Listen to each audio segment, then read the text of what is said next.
Picture this. The Taj Mahal's domes pierce a skyline of minarets. The call to prayer echoes across the Ganges, Sanskrit fades, and the subcontinent's identity reshapes under a single faith. This isn't our India, but what if the Mughal Empire converted everyone to Islam? How would this conquest alter India and the world? The Mughals ruled for over 3 centuries, blending Persian grandeur with Indian traditions. Though Muslim rulers, their approach to religion was often pragmatic. Emperor Akbar, for example, married Hindu princesses, abolished taxes on non-Muslims, and created a fusion faith to unify diverse subjects. Conversion was gradual and localized, until Aurangzeb. His strict policies alienated Hindu majorities and provoked rebellions that weakened the empire. But what if, instead of tolerance, the Mughals had pursued total conversion from the start? Let's rewind to 1556. Young Akbar ascends the throne. Instead of embracing pluralism, imagine a zealous prince determined to spread Islam by any means. He enforces Sharia, destroys temples, and imposes steep taxes on non-converts. Resistance is crushed. Over decades, this policy turns the subcontinent into a theocratic state. By 1700, Islam dominates from the Himalayas to the Deccan, but this unity comes at a cost. India's defining trait, its syncretic culture, evaporates. No Sikhism born from Hindu-Muslim dialogue, no Bhakti movement blending devotional traditions. Architecture loses hybrid flair, no lotus motifs or Hindu-inspired arches replaced by austere Islamic design. Urdu, a blend of Persian and Sanskrit, never emerges. Instead, Persian becomes the sole literary language, erasing centuries of Hindu texts. Without this diversity, India's soft power dims. Its festivals, music, and art fade.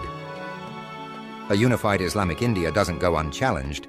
Major kingdoms like the Marathas and Rajputs rally against Mughal rule, backed by European powers eager to exploit chaos. The British East India Company arms rebels as protectors of Hindu rights.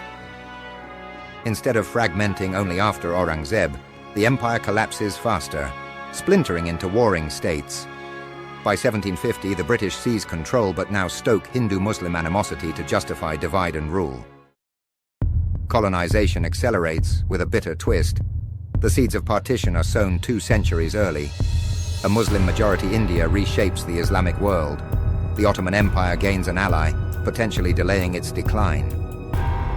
Persian Gulf trade routes flourish, sidelining European maritime dominance.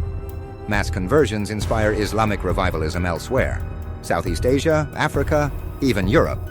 But this also triggers backlash. Christian empires like Portugal and Spain double down on colonialism, framing expansion as a crusade against resurgent Islam. The Atlantic slave trade intensifies as Europe seeks new colonies to counter Mughal influence. Fast forward to the 20th century. Decolonization sees a hyper-religious India aligned with the Middle East, altering Cold War alliances. Pakistan never exists, but sectarian tensions still simmer between Shia Mughal elites and a Sunni majority. Would a fully Islamic India be a superpower or a fractured relic? Would colonialism have taken a darker turn? Or would the world see a multipolar order with Mughal Delhi as its cultural heart? History chose coexistence over conversion, but the what if lingers, a reminder that empires aren't just built on land and gold, but on the stories they let their people tell. The Mughals' real legacy isn't in faith, but fusion.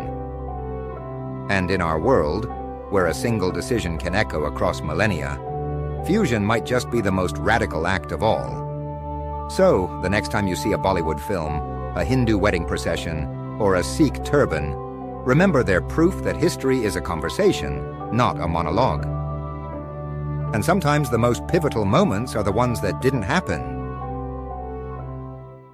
This is Bites of Goats, where we don't just talk about history, we learn from it. See you in the next one.